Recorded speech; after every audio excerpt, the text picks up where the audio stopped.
Newly released video is raising new questions about the shooting at the White House Correspondents Dinner. The video was submitted on behalf of the U.S. government in the case against the suspected gunman, 31-year-old Cole Allen. It shows him walking around the Washington Hilton the night before the attack. Allen was a registered guest at the hotel. And we're also seeing a clearer version of that surveillance video showing the suspect rushing the security checkpoint one floor above where the ballroom was, where the event was being held, as law enforcement was taking down a magnetometer. For more, let's bring in Anna Schecter. She's the senior coordinating producer of CBS News' Crime and Public Safety Unit. And Anna, questions keep coming up about this video that you and I first talked about last night. What failures are you seeing, and what are you seeing that went right? Well, first of all, it did seem like they were starting to pack up. One of those metal detectors was already being put away.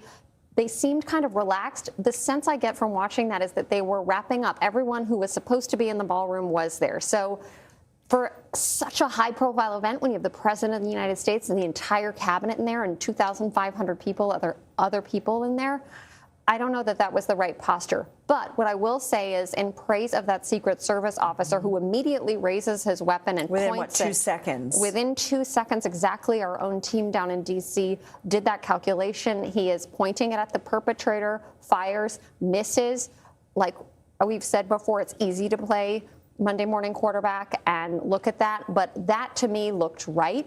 I also saw other people, as soon as they realized, they also got in position and drew their weapon. And thankfully, he tripped and was subdued off camera.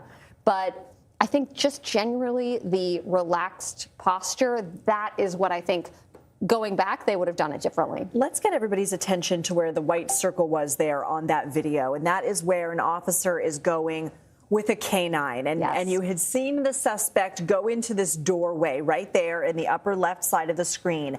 The dog seems to notice something, smell something, I don't know. But it appears like the officer sort of redirects the dog away from that doorway where the suspect is, and that is when the suspect comes out. That's exactly right. So the dog initially seems to sense something and lingers there. Now, the officer does linger there for a moment, looks through that door, and then decides that they're in the clear and pulls the dog away and turns his back. And at that moment, the perpetrator, he's very smart. He waited for that moment of opportunity, and he took it, and he raced through.